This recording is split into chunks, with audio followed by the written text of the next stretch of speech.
জগদ্দলের কর্মীরা মন্ডল একের 12 জন কর্মীকে রক্তাক্ত করেছে। 12 জন কর্মীকে রক্তাক্ত করেছে। গোটা রাজ্যে এরকম 15-20 জায়গায় করেছে। কর্মীদের ফিরতে দেন। কলকাতা পুলিশ তো নয়, মমতা পুলিশ। যারা রাষ্ট্রপতি মহোদয়কে অপমান করে তারা কি পুলিশ নাকি? তারা কি অশোক স্তম্ভ বা সত্যমেব জয়তের মর্যাদা রাখতে পারেনি? আজকে সুনিশ্চিত হয়ে গেছে পরিবর্তন আসছে। এবং আজকে প্রধানমন্ত্রীজি যেভাবে বলেছেন, সবকা সাথ সবকা বিকাশও যেমন হবে, সবকা হিসাবও হবে। বলেছেন আলু চাষিরা বর্তমানে যে সমস্যায় আছে সে খবরও প্রধানমন্ত্রীজি রাখেন। চন্দ্রকোনায় কোনো আলু চাষি দাম পায়নি বলে সুইসাইড করেছে, সেটাও প্রধানমন্ত্রী তার নজরে রাখেন। এর থেকে বড় কিছু প্রাপ্তি নেই। আমি সবচেয়ে একটা লাইনে বিশাল খুশি, सबका साथ सबका विकास भी होगा और जो जुलूम किया उनका हिसाब भी होगा। সুরেন্দ্রবাবু, আজকে যেভাবে উত্তর কলকাতায় তমগ্ন ঘোষের ওপর হামলা চালানো হলো, জিহাদি হামলা, কমপ্লিটলি জিহাদি হামলা, এবং এর পিছনে তৃণমূল কংগ্রেসের বড় চক্রান্ত ছিল। তার কারণ তারা চেয়েছিল ব্রিগেডে এই যে ঐতিহাসিক সমাবেশ, যা 1971-এর সমাবেশকে ছাড়িয়ে গেছে, সেই সমাবেশটা থেকে যাতে টিভি মিডিয়া সকলের দৃষ্টি ঘুরে যায়। আর ওখানে তমগ্ন সহ 12 জন কর্মীর আক্রান্ত হওয়া, মাথা ফাটাকে কেন্দ্র করে আমরা মঞ্চ ছেড়ে ওখানে ছুটে চলে যাই। এটাই ছিল তৃণমূল কংগ্রেসের পরিকল্পনা, এই ঐতিহাসিক ব্রিগেড সমাবেশকে নষ্ট করা এবং তার প্রচারের অভিমুখটাকে চেঞ্জ করে দেওয়া। আমরা সে ফাঁদে পা দিইনি, বিজেপি কর্মীরাও সে ফাঁদে পা। একটা শেষ প্রশ্ন করবো, গাড়িতে যে বাস এসছে সমস্ত গাড়িতে ভাঙচুর চালানো হয়েছে। যে বাসগুলো আসছিল, বিজেপি কর্মী সমর্থকদের বাসগুলো আসছিল, জিহাদি আক্রমণ বললেন। এরা অরিজিনাল ন্যাশনালিস্ট কিনা দেখতে হবে, খোঁজ নিতে হবে। তো ছবিগুলো গোছানো থাকলো। মে মাসের প্রথম সপ্তাহে ভারতীয় জনতা পার্টির সরকার হবে। প্রধানমন্ত্রীর কথা ধরেই বলি, হিসাব হবে।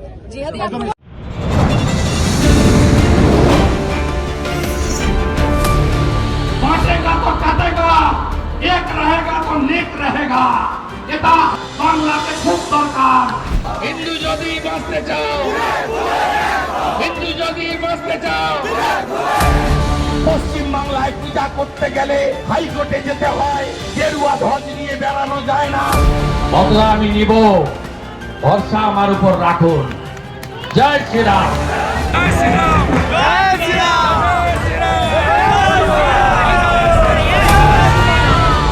65 ভাগ হিন্দুকে এক করেছিলাম।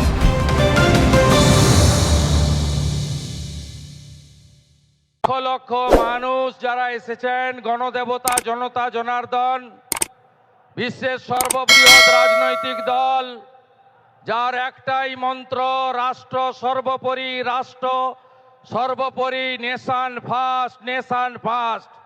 বিজেপির দেবতুল্য কার্যকর্তাকে প্রণাম জানাই। আমরা শুনব বিশ্বের সর্বশক্তিমান নেতা, বিশ্বের সর্বশ্রেষ্ঠ জনপ্রিয় নেতা, যশস্বী প্রধানমন্ত্রী নরেন্দ্র মোদীজির বক্তব্য। আমরা আজ বক্তব্য রাখব না। আমি রাজ্যের বিরোধী দলনেতা হিসেবে যে গুরু দায়িত্ব দল এবং মাননীয় প্রধানমন্ত্রী দিয়েছিলেন, গত 5 বছর নিষ্ঠার সঙ্গে পালন করেছি। আমি মাননীয় মোদীজিকে আমার দণ্ডবত প্রণাম নিবেদন করি।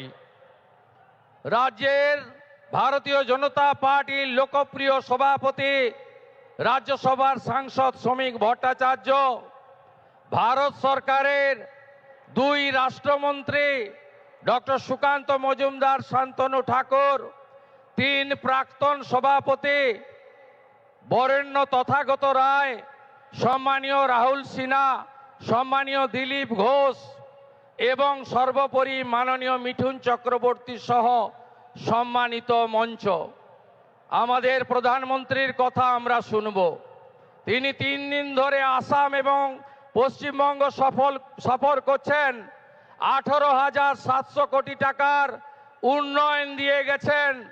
তাই আজকের এই সভা থেকে পরিবর্তনের সংকল্প নিতে হবে। সবাই বলুন, পরিবর্তন হচ্ছে, এবারে পরিবর্তন হচ্ছে। বাঁচতে চাই, বাঁচতে চাই, মা বোনের সম্মান চাই, চাকরি চাই, শিল্প চাই, অন্নদাতা কৃষককে বাঁচাতে চাই, অনুপ্রবেশ মুক্ত বাংলা চাই, চোর মুক্ত বাংলা চাই, জিহাদি মুক্ত বাংলা চাই, মৌলবাদী মুক্ত বাংলা চাই, জঙ্গি মুক্ত বাংলা চাই। তাই প্রধানমন্ত্রীজি দমদমের মিটিংয়ে বলে গেছেন, সাংস্কৃতিক রাজধানী দেশের পশ্চিমবঙ্গ শিক্ষা, শিল্প সবকিছুতে 1 নম্বরে ছিল।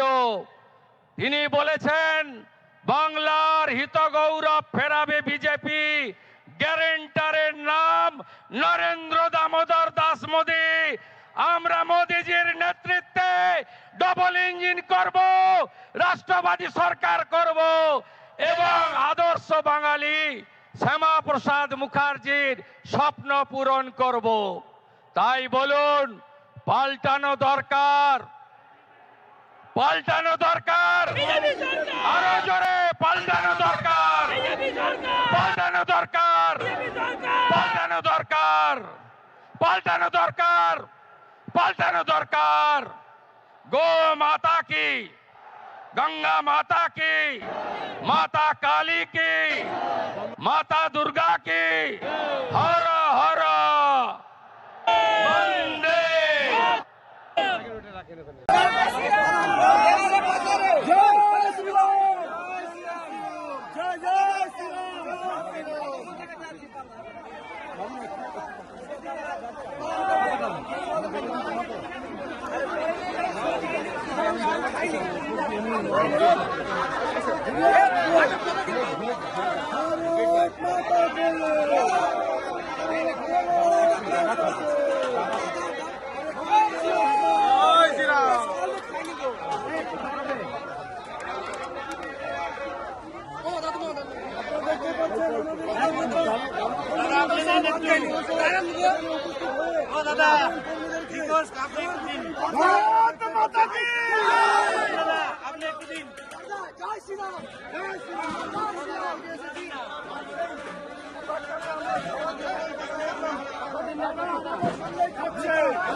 বাবা একটু সবাই